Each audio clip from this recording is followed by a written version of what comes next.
Ratusan orang berkerumun dalam sebuah kafe di kawasan Pasteur, Bandung, Jawa Barat. Petugas terpaksa memberi sanksi pengelola dengan menutup sementara operasional kafe.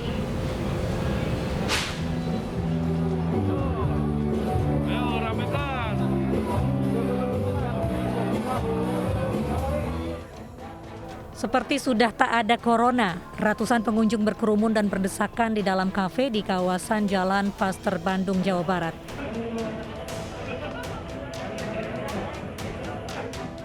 Petugas datang dan meminta semua pengunjung bubar. Sebagai hukuman, kafe dilarang buka untuk sementara waktu. Dalam satu kali razia, petugas menemukan sejumlah tempat hiburan malam melanggar aturan seperti melewati batas jam 12 malam atau tidak ada scan barcode Peduli Lindungi sebagai seleksi pengunjung sudah atau belum divaksin. Salah satu kafe bahkan ada yang mengelabui petugas dengan pura-pura menutup pagar rapat-rapat.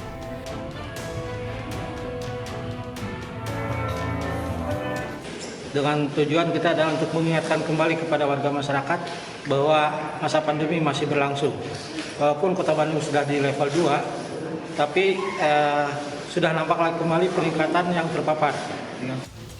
Meski sudah turun level, petugas akan terus merazia sejumlah lokasi hiburan malam yang melanggar agar kasus aktif COVID-19 tidak kembali melonjak.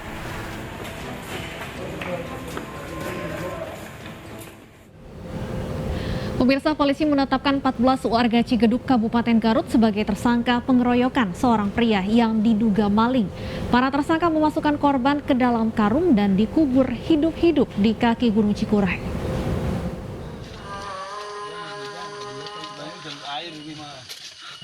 Aparat Polres Garut mengevakuasi jasad seorang pria yang dimasukkan dalam karung dan dikubur di kaki Gunung Cikuray. Jasad ini merupakan jasad korban pengeroyokan warga desa Sindang Sari, Kecamatan Cigeduk, Garut. Korban dikeroyok warga dengan berbagai senjata tajam karena diduga akan mencuri di sebuah gudang sayur. Polisi kemudian menetapkan 14 tersangka atas kasus ini dan telah melakukan penangkapan. Kapolres Garut AKBP Wirdanto Hadi Caksono menyatakan korban masih hidup saat akan dikubur. Namun salah satu tersangka kemudian menggorok leher korban hingga tewas.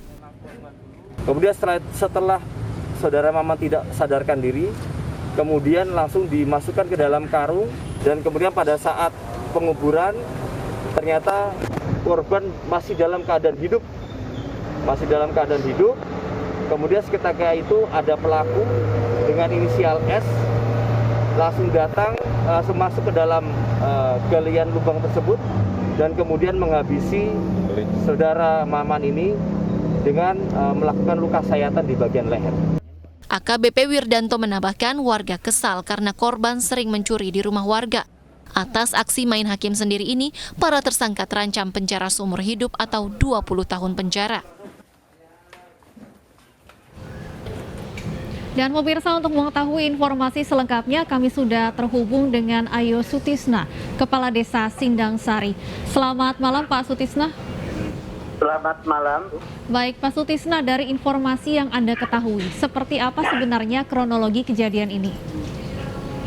Kronologi kejadian ini ya mungkin yang sudah disampaikan Bapak Kapolres, emang betul seperti itu. Saudara Maman itu jadi meresahkan masyarakat, jadi suka mencuri sayuran, juga suka mencuri tabung gas orang jompo. Jadi masyarakat di sekitar di sana merasa kesal dengan kejadian terus-menerus saudara Maman itu melakukan perbuatan seperti itu. Meskipun saudara Maman sudah bikin surat perjanjian di depan Pak RT, Pak RW, juga tokoh masyarakat di sekitar kampung Sengkot tersebut, tapi saudara Maman itu tidak ada efek jerah. Makanya mungkin warga masyarakat sekitar di atas menghakimi sendiri, meskipun ya mungkin disayangkan kami selaku pemerintah desa waktu itu tidak diberitahu. Memang sangat disayangkan, jangankan kami Pak RT, Pak RW juga memang tidak tahu kejadian itu. Baik, Pak Sutisna, korban ini Anda sebutkan memang sudah sering melakukan pencurian di kawasan tersebut. Sebelum ini apakah sudah pernah tertangkap? sering tertangkap, katanya yang disayangkan gitu. Jadi masyarakat, jadi belum tidak ada laporan ke kantor desa, apalagi ke Kapolsek Bayongbong. Jadi sayangkan itu, Bu. Jadi kalau misalnya ada misalnya laporan, mungkin kami dari pemerintah desa beri pembinaan. Jadi kalau misalnya masyarakat tertangkap, dihadiri masyarakat. Artinya selama tertangkap ini belum ada sanksi yang diberikan kepada korban? Belum. Hanya sanksi ada sanksi itu dalam perjanjian. Kalau melakukan perbuatan lagi, Mama itu tidak akan melakukan perbuatan lagi. Kalau melakukan perbuatan lagi seperti yang sudah, maka saudara Maman siap diusir dari kampung Sengklek tersebut. Itu sanksinya. Mengapa warga tidak menyerahkan pelaku pencurian ini ke polisi, Pak Sutisna? Menurut mungkin warga itu kan pencurinya seperti tidak terlalu banyak, seperti tabung gas 1 ke Jompo. Dua misalnya kentang nggak mau dipanen gitu. Juga jadi hilangnya tidak tahu dalam arti di kayak bagaimana ya, di onol gitu ya, kalau di onol gak sekaligus diambilnya gitu. Jadi gak kelihatan. Jadi ya bikin gelisah warga masyarakat kurang lebih dari bulan Ramadan sampai kemarin katanya dari masyarakat kampung Sengklek Desa Sindang Sari merasa resah kejadian Pak Maman itu. Baik, apakah artinya warga merasa kasus pencurian ini tidak akan diusut oleh polisi karena nilai barang-barang yang dicuri ini tadi Anda sampaikan tidak terlalu bernilai atau tidak terlalu mahal? Bernilai, siap. Bu.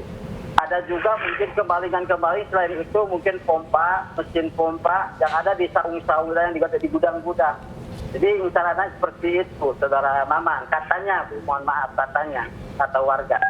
Baik, Pak Sutisna bisa gambarkan kepada kami bagaimana lokasi di mana korban dikubur hidup-hidup ini, apakah jauh dari permukiman warga atau seperti apa?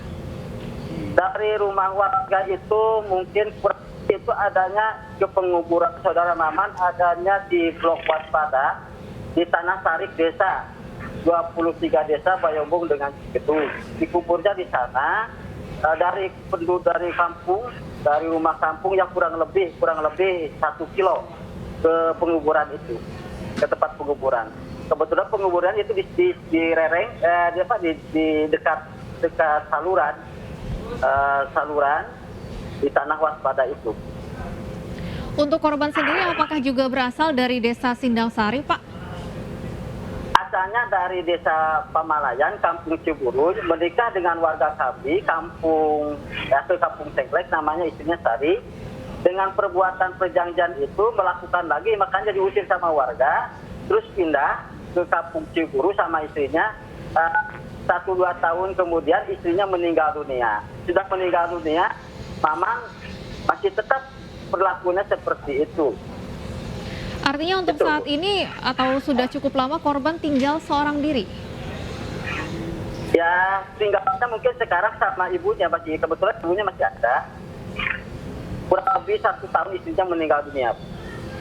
Baik, apakah korban ini memang tidak memiliki pekerjaan sehari-hari, Pak Sutisna? Pekerjaan sehari-hari, setahu saya itu urus rambutan. Memang kalau di sana gitu, kalau orangnya rajin, orang mau, pekerjaan sih ada gitu. Banyak yang membutuhkan pekerjaan. Mungkin nggak tahu pencarian, nggak tahu apa gitu. Pasti tahu. Kalau pekerjaan sih ada gitu. Baik, Pak Sutisna, terima kasih atas informasinya sudah bergabung bersama kami di AI Newsroom. Selamat malam. Sementara itu, pemirsa, ponselnya dijamret. Sopir taksi online nekat mengejar dan menabrak pelaku yang kabur dengan motor. Kedua pelaku tewas setelah motor menabrak tiang listrik dan tembok tempat sampah.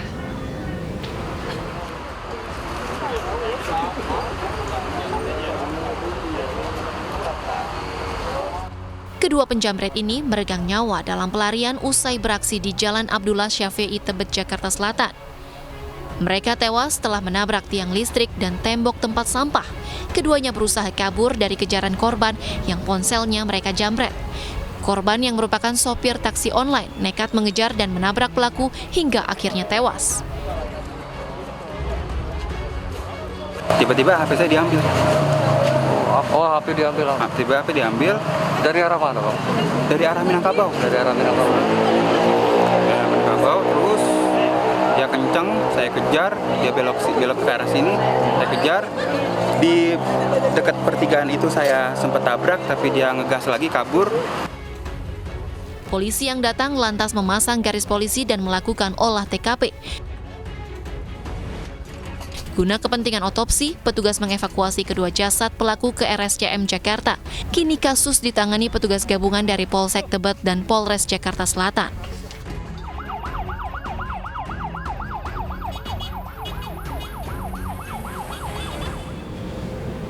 Dan untuk mengulas kasus ini selengkapnya, kami sudah terhubung dengan Devi Rahmawati, pengamat sosial. Selamat malam, Mbak Devi.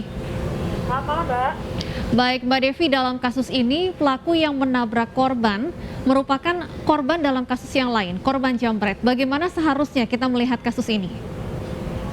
Ya, kita perlu memahami dalam situasi-situasi krisis sebagaimana yang dialami oleh saudara kita yang mengalami pembegalan, yaitu pengemudi taksi online. Nah, kita perlu pahami bahwa reaksi manusia kalau dalam situasi yang sulit hanya ada dua.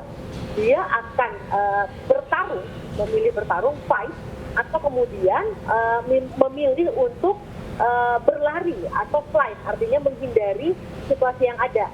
Nah, ini satu hal yang sangat alamiah yang akan dipilih oleh siapapun orang yang mengalami atau terjebak dalam situasi yang sulit sebagaimana yang dialami oleh saudara kita tadi. Dan ini bukan 1, 2, 3 kasus, Mbak. Ini sudah sejak lama. Ada banyak orang yang ketika berada dalam situasi khusus, dia justru menunjukkan satu kemampuan yang mungkin kalau dalam kondisi sadar itu tidak mungkin dia lakukan, gitu ya. Jadi sudah banyak kan kejadian-kejadian yang memperlihatkan bagaimana orang kemudian yang mungkin kesehariannya sangat tenang atau cenderung misalnya takut, tapi ketika ditempatkan dalam situasi yang berbahaya atau krisis, ketika dia ditodongkan sebuah senjata misalnya, atau kemudian tadi mau dirampok dan sebagainya, dia bisa bereaksi menjadi sangat aktif, berbeda dengan kondisi dia sebelumnya, gitu ya, atau dalam kesehariannya. Jadi kita perlu melihat ini juga secara utuh, artinya tidak ada pun satupun orang yang pasti berniat untuk menghilangkan nyawa orang lain. Apalagi posisi yang bersangkutan di awalnya adalah memang dalam posisi tertekan sebagai korban, karena sebagai korban begal. Tapi ini bukan berarti kemudian kita juga memberikan persetujuan atas aksi-aksi yang justru malah kemudian membuat orang lain kemudian jatuh korban. Baik, dan saat ini kami juga sudah terhubung dengan Pak Sugeng Teguh Santoso, Ketua Indonesia Police Watch. Selamat malam, Pak Sugeng. Selamat malam. Baik, Pak Sugeng, kalau kita lihat akhir-akhir ini aksi main hakim sendiri semakin marak. Selain yang di Jakarta yang tengah kita bahas saat ini kasusnya, di Garut juga kita tahu ada terduga maling yang dikubur hidup-hidup. Apakah artinya memang bisa dikatakan ada krisis kepercayaan masyarakat terhadap polisi yang mengakibatkan kemudian warga memilih untuk menangani kasus di tangan sendiri? Fenomena warga tidak percaya kepada polisi kan memang sedang seperti jamur di musim hujan nih sekarang, ya. Karena itu ini menjadi perhatian polisi untuk bisa melaksanakan tugas, menumbuhkan kembali kepercayaan kepada masyarakat. Nah, dalam kaitan kasus kemudian main hakim sendiri, bagaimanapun, IPW mengingatkan masyarakat untuk tidak main hakim sendiri. Karena main hakim sendiri adalah satu pelanggaran hukum. Eigenrichting itu namanya adalah pelanggaran hukum. Tapi pada satu sisi lain, kecepatan aparat untuk bisa kemudian memberikan rasa aman, perlindungan dengan menangkap segera pelaku kejahatan, dan ketika pelakunya sudah ketangkap, secara transparan bisa dipertanggungjawabkan bahwa mereka ditindak, itu menumbuhkan kepercayaan. Kalau misalnya tidak, maka praktek-praktek main hakim sendiri ini akan terjadi. Ini menjadikan dalam situasi seperti ini, Karena kepastian hukum, apakah betul pelaku ini adalah pelaku kejahatan atau tidak, ini menjadi pertanyaan kan. Nah, ini menjadi tugas aparat keamanan untuk mengatasi masalah main hakim sendiri. Seperti itu, Mbak. Baik, Pak Sugeng, seperti dalam kasus di Garut, warga dalam hal ini korban yang merupakan terduga maling ini sebenarnya sudah sering sekali tertangkap mencuri, namun warga enggan untuk melaporkan kasus ini ke polisi karena merasa kasus pencurian yang mereka alami cukup remeh. Tanggapan Anda, Pak Sugeng? Kalau sering melakukan pencurian, ya, ini pasti pernah juga dilaporkan kepada polisi atau aparat kepolisian melalui Babin Kamtibmas itu harus bisa mendeteksi bahwa pelaku ini sering melakukan pencurian. Sehingga ketika ada laporan harusnya ditindak. Tindakan penegakan hukum yang tepat akan mencegah terjadinya main hakim sendiri. Nah, oleh karena itu harus diperiksa kepolisian setempat apakah pernah ada laporan terhadap si terduga pelaku pencurian ini dan bagaimana prosesnya. Kalau ternyata pelaku ini kemudian sekarang sudah mati ya, sekarang sudah mati dianiaya. Dulu ada laporan tetapi kemudian tidak ditindaklanjuti, ini ada satu korelasi, ada satu pelanggaran disiplin oleh kepolisian setempat yang telah menerima laporan polisi, tetapi kemudian tidak menindaklanjuti. Oleh karena itu tim dari kesatuan wilayah pada tingkatan di atas satu, di atas tingkatannya harus turun. Misalnya ini ditangani oleh Polsek, maka Kapolres harus menurunkan bidang profesi ya untuk memeriksa apakah pernah ada laporan tetapi kemudian diabaikan. Ini yang pertama adalah pelanggaran disiplin dulu ya, akan diperiksa seperti itu. Baik, karena memang di banyak kasus Pak Sugeng, warga enggan melapor ketika kemudian mereka merasa bahwa barang-barang yang dicuri atau harga yang dinilai tidak terlalu besar sehingga kerap kali tidak ditindaklanjuti kasusnya oleh polisi. Ini artinya yang masih menjadi PR besar bagi institusi polisi menurut Anda? Penegakan hukum itu terkorelasi dengan sistem sosial ya. Banyak sekali variabelnya. Variabel kepercayaan kepada polisi dalam menuntaskan kasus, kemudian munculnya resistensi masyarakat, ketidakpercayaan pada masyarakat. Nah, dalam sistem hukum kita, tanggung jawab penegakan hukum ada pada polisi. Oleh karena itu polisi betul-betul harus memahami supaya tidak sering terjadi seperti ini. Masyarakat juga ini melapor ya, makanya harus dicek nih. Apakah pernah ada laporan-laporan seperti saya katakan tadi kepada polisi kemudian tidak ditindaklanjuti gitu ya. Ini kembali lagi untuk seperti saya katakan tadi. Kalau ada, ini diperiksa polisi yang menerima laporan tersebut mengapa tidak lanjuti, alasannya apa? Baik. Kalau sudah sering itu terkorelasi kan jadinya. Mereka main hakim sendiri, nggak ada keadilan. Dalam hukum itu ada keadilan bisa mencari jalannya sendiri. Tetapi itu belum tentu jalannya adalah yang baik gitu ya. Baik, Mbak Devi, apakah ini yang juga Anda lihat adanya resistensi dari masyarakat untuk melapor ke polisi yang kemudian berujung pada maraknya aksi main hakim sendiri? Enggak, Mbak. Kalau saya tidak melihatnya seperti itu. Jadi begini, pertama memang ada reaksi alamiah tadi yang saya sampaikan, apalagi ketika itu menyangkut benda yang memang bukan lagi sekedar kebutuhan tersier. Seperti handphone itu kan kelihatannya kecil, tapi itu kan sesuatu yang sekarang sudah menjadi kebutuhan pokok. Namun kalau terkait dengan tadi kan sudah disampaikan, memang warga tidak melapor. Nah, ini memang diperlukan literasi hukum yang baik bagi kita semua. Karena faktanya beberapa kejadian misalnya yang kemarin diungkap juga di Jakarta Selatan terkait dengan praktek prostitusi online, itu menarik sekali bagaimana warga atau misalnya orang tua dari anaknya yang hilang yang akhirnya bisa ditemukan berkat kerjasama justru antara warga masyarakat yang kemudian memberikan informasi sedalam-dalamnya kepada pihak polisi, sehingga kemudian polisi dengan mudah menelusuri. Karena yang namanya kejahatan, Mbak, tentu saja dalam upaya pengungkapannya memang tidak mudah.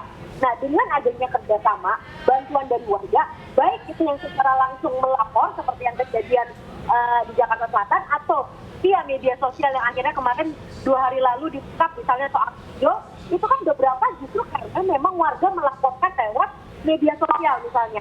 Artinya sekarang dengan bantuan teknologi, kalau warga misalnya enggan datang karena jauh, atau kemudian karena kita sekarang dalam situasi PPKM, takut itu dan sebagainya, sekarang dengan teknologi di mana sebagian besar polisi sekarang institusinya seperti Polda Metro Jaya misalnya itu kan sudah punya bahkan membuka Instagram, bahkan membuat TikTok, bukan dalam rangka sekedar untuk menginformasikan satu arah dari pihak, tapi justru mendengar baik itu bentuknya keluh kesah terhadap aparat polisi sendiri maupun apa yang terjadi di masyarakat, dan itu kan satu persatu diurai oleh teman-teman polisi. Artinya begini, tidak mungkin sebuah kejahatan itu bisa diungkapkan, diselesaikan kalau kemudian kita sebagai warga tidak membantu juga dengan informasi bisa memberikan terang dalam proses pengungkapan. Tapi dalam kasus yang tadi di mana dalam waktu singkat dia melakukan pembelaan dan mungkin sangat geram, tapi itu situasi yang sangat mungkin terjadi pada siapapun. Tapi terkait dengan kasus hakim sendiri karena dikaitkan dengan apakah percaya atau tidak, menurut hemat saya kita perlu hukum yang kuat bagi masyarakat. Baik, perlu ada literasi hukum juga bagi masyarakat. Terima kasih Mbak Devi dan Pak Sugeng sudah bergabung bersama kami malam hari ini di iNewsroom. Semoga sehat selalu. Pemirsa, siswa SMP Negeri di Alor, NTT meninggal dunia karena diduga dianiaya guru. Jangan kemana-mana pemirsa, kami akan perbarui informasi Anda setelah jeda berikut.